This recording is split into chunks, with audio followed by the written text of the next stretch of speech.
Welcome to Shahzad vlogs. हमेशा की तरह आज हमारे साथ कोई ख़ास मेहमान हैं और उनकी तारीफ़ में क्या करूं, उनके बारे में क्या बताऊं, और इतनी तवील फहरिस्त है कि यूँ समझ लें कि उनके बारे में लिखते लिखते ही मेरे हाथ थक गए। हम आपकी मुलाकात करवाएंगे डॉक्टर नूरुल आइन अकील साहब से, जो कि एमडी हैं डिस्टिंग्विश फॉलो साइकियाट्रिक एसोसिएशन के अमेरिका में, और इसके अलावा प्रोफेसर हैं और टॉर यूनिवर्सिटी कैलिफोर्निया में असिस्टेंट प्रोफेसर हैं। और इनके बारे में एक और बात बताता चलूँ कि बहुत अच्छे जो है वो पोइट भी हैं, पोइट्री करते हैं, और इसके अलावा ये जूम पे जो है वो साइकियाट्रिक सेशंस भी लेते हैं।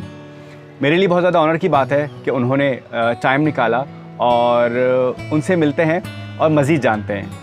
अस्सलाम वालेकुम सर। वालेकुम सलाम। कैसे सर? खैर से ठीक ठाक? अल्लाह का शुक्र है सर। आप बताइए कैसे? अल्लाह का शुक्र है सर। सर सबसे पहले बहुत बहुत शुक्रिया आपका, आपने इतने बिजी स्केड्यूल से इतने अपना कीमती वक्त निकाला और हमें टाइम दिया सर।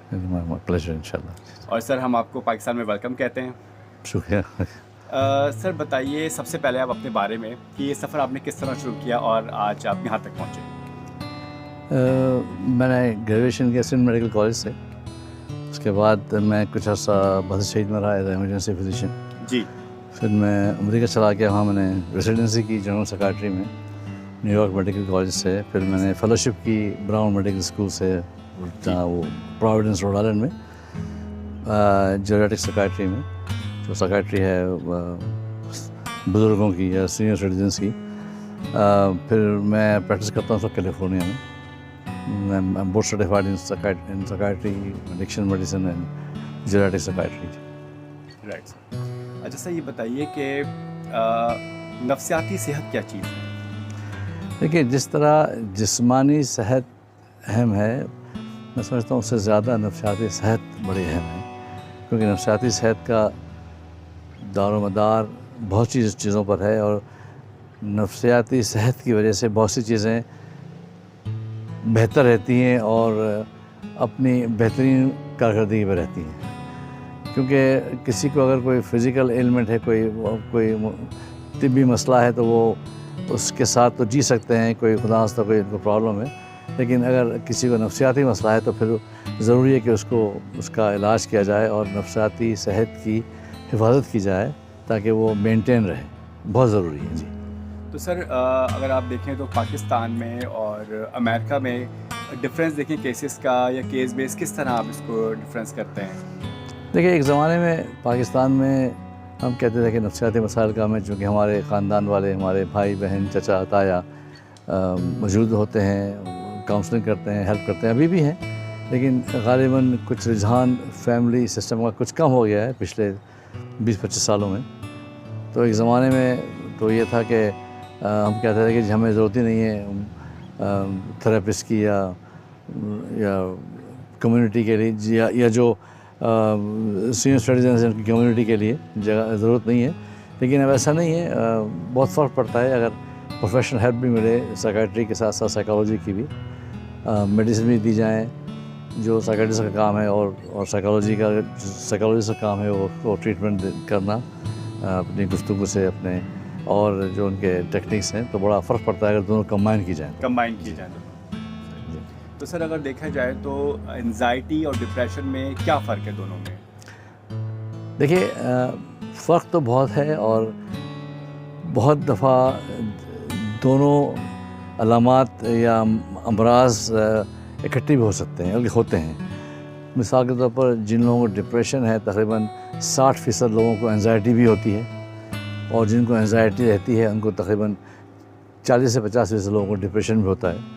तो ये ज़रूर है कि अगर आप किसी का इलाज करें उदासियत की वजह से या डिप्रेशन की वजह से, तो जो पहलू है एंजाइटी का वो भी मद्देनज़र रखा जाए। अगर कभी कभी वो ज़ाहिर नहीं होता जो ज़ाहिर अलामात की वजह से, लेकिन उसके असरात ज़ाहिर हो जाते हैं। ज़रूरी नहीं कि कोई शिकायत करे कि जी मैं एंक्शस हूँ या एंजाइटी हो रही है, लेकिन उसके जो और अलामात हैं, जैसे कि फ़र्ज़ करना है किसी को ज़ियाबतीस है, डायबिटीज़ है, उनका डायबिटीज़ संभलता नहीं है, मालूम हुआ कि जिनको एंजाइटी है या डिप्रेशन है, या किसी को दिल का आर्ज़ा है तो उनकी रिकवरी देर से होती है अगर वो उनको एंजाइटी भी साथ साथ हो, डिप्रेशन के साथ साथ। तो ज़रूरी है कि स्क्रीनिंग की जाए तमाम मरहलों पे जब मरीज़ आता है, चाहे वो इन पेशेंट में हो, आउट पेशेंट में हो या सर्जिकल सेटअप में हो, तो ज़रूरी है कि उनको स्क्रीन किया जाए, क्योंकि डिप्रेशन और एंजाइटी की वजह से जो अमराज की जो प्रोग्नोसिस है, जो बेहतर होने की सलाहियत है, वो कम हो जाती है। कम हो जाता है। अच्छा सर, ये एंजाइटी और डिप्रेशन की हम बात कर रहे हैं, तो ये बच्चों में और बड़ों में दोनों में होती है,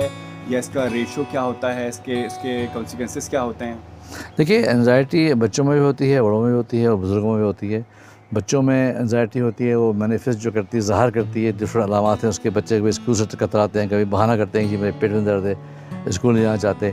अब एंजाइटी क्यों हो रही है उनको, क्या स्कूल को बच्चों को तंग करता है कोई, या किसी वजह से उनको मसला हो रहा है स्कूल में, या उनके को बुलिंग की जा रही है, बच्चे तंग कर रहे हैं, क्या वजह है, और उसमें भी होती है। और जो एडल्ट हैं, जो नौजवान लोग हैं, उनको भी होती है एंजाइटी उसमें। और जो कॉमन एंजाइटी है, डिसऑर्डर है, उसमें जो है सोशल एंजाइटी बड़ी कॉमन है, जो लोगों को होती है एंजाइटी नए लोगों में मिलने से, सूरत हाल में।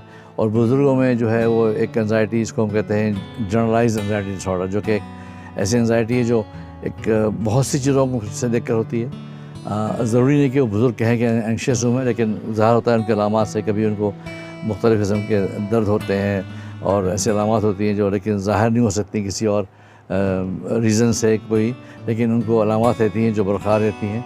और नींद की शिकायत होती है, उनको भूख की शिकायत होती है। तो ये ज़ाहिर एंजाइटी की अलामात हैं, कभी ओवरलैप करती हैं एंजाइटी की अलामात और डिप्रेशन डिसऑर्डर है। जी, स्लीपिंग डिसऑर्डर है। तो बहुत सी चीज़ें ऐसी हैं जो दोनों में कॉमन है, एंजाइटी में भी और डिप्रेशन में भी, और ज़रूरी है कि उसको स्क्रीन किया जाए। तो सर, अगर कोई बच्चे हैं, बच्चों में अगर ये है या अडल्ट्स में है, तो एंजाइटी का इशू, तो उसको किस तरह ओवरकम किया जाए? रूटीन डॉक्टर के पास जाया जाए, या किसी साइकियाट्रिस्ट के पास जाया जाए, या घर पे ही पेरेंट्स इस चीज़ को लेके ओवरकम कर सकते हैं? क्या इसका सोल्यूशन, बेस्ट सोल्यूशन क्या है? जी, पहली बात तो है कि ये पहले तय किया जाए कि बच्चों को एंजाइटी है, क्या मसला है। जी। डिप्रेशन, एंजाइटी, अगर वालिदैन समझते हैं कि इसको एंजाइटी है, तो बच्चे से बात की जाए। बच्चे के अगर स्कूल में ज़्यादा एंजाइटी है तो स्कूल की टीचर से बात की जाए, बच्चों के दोस्तों से बात की जाए, और बच्चों को इंकरेज किया जाए कि गुफ्तगू करें, वो कम्युनिकेशन खुला रखें पेरेंट्स के साथ, ताकि वो ऐसा ना हो कि मदद ढूंढने के लिए कहीं और चले जाएँ पेरेंट्स को छोड़ के अपने। तो ये है कि ज़रूरी है कि वो कम्युनिकेट करते रहें उनसे, और उनको ज़रूर स्क्रीन किया जाए कि भाई परेशानी क्या है इनको, क्योंकि एंजाइटी की अलामात बच्चों में भी होती है, बड़ों में होती है, और बड़ों में भी होती है, और ज़रूरी है कि उसका इलाज किया जाए।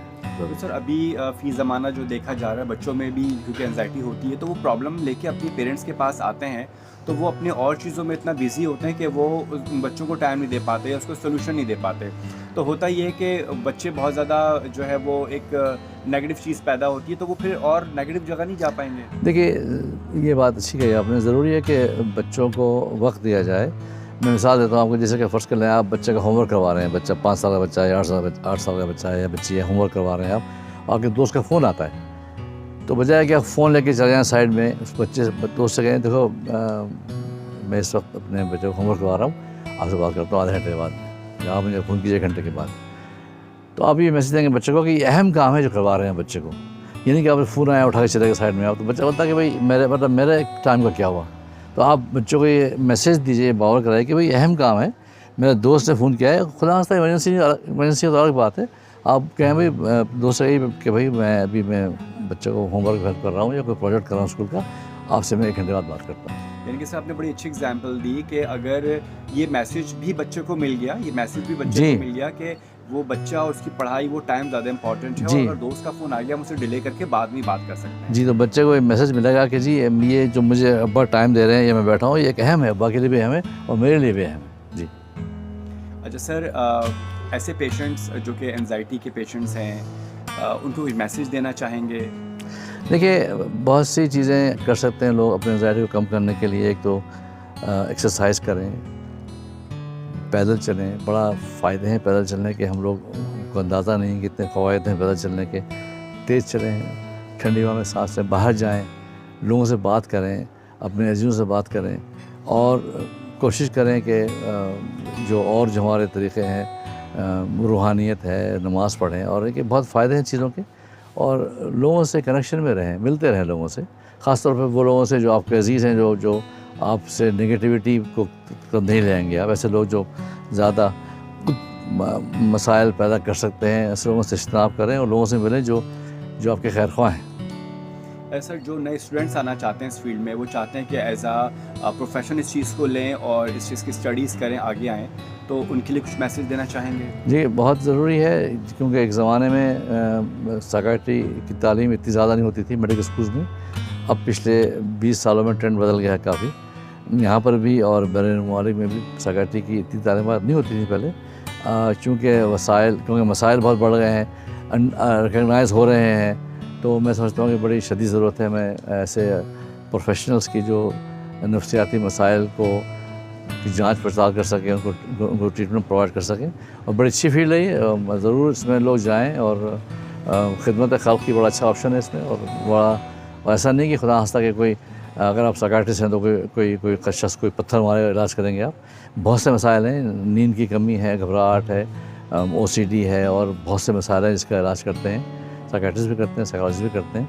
तो ये कि ज़रूर इस प्रोफेशन में जाएँ और इंशाल्लाह बहुत लोगों को मदद मिलेगी इससे।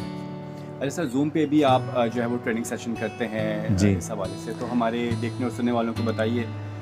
जी हाँ, एक एसोसिएशन है हमारी नेपको के नाम से। तो हम लोग, मैं हूँ, एक और डॉक्टर साहब भी हैं, हम लोग वहाँ से ज़ूम पे पेशेंट देखते हैं पाकिस्तान में, जो बिल्कुल मुफ्त है। इसमें हम दवाई प्रोवाइड करते हैं जितनी भी मुमकिन हो सके। तो इंशाल्लाह हम कोशिश कर रहे हैं और वहाँ बस काफ़ी मरीज़ हैं और बड़े बेसिक मसाइल हैं लोगों के जो बड़ी आसानी से हल किए जा सकते हैं। क्योंकि बहुत सी ऐसी बातें जैसे कि एक तरह के डिमेंशिया में, जैसे कि कहते हैं वो एक ऐसे मसाइल भी होते हैं जैसे लोगों को शक हो जाता है किसी लोगों पे, घर वालों पे।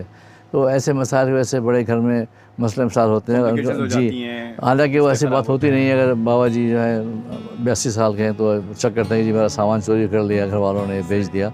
तो वो एक डिमेंशिया का एक पार्ट है, अगर उसको ट्रीट किया जाए तो घर में डिमेंशिया का पार्ट है। जी, पैरानोया होता है लोगों में। वो कहते हैं जी कोई पैसे चोरी कर रहा है मेरे, को सामान चोरी कर रहा है मेरा, तो उसका इलाज किया जाए तो बड़ा फ़र्क पड़ता है। ऐसा बुजुर्ग का वास्ता पड़ा है हमने, बड़े शिकायत थी उनके वालों को, उनको कि बहुत गुस्से में रहते हैं, शिकायत करते रहते हैं। तो माशाल्लाह बड़े बेहतर हैं वो, और बड़ी कोई बहुत ज़्यादा इंटरवेंशन करनी नहीं पड़ती, छोटी छोटी चीज़ें आप ट्रीटमेंट कर सकते हैं इंशाल्लाह, और बड़ा फ़ायदा होता है। तो सर, जो पाकिस्तान में आपको लोग अप्रोच करना चाहते हैं, वो किस तरह आपसे कांटेक्ट कर पाएंगे? देखिए, पाकिस्तान तो मैं आता हूँ कुछ दिनों के लिए, एक हफ़्ते 2 हफ़्ते के लिए।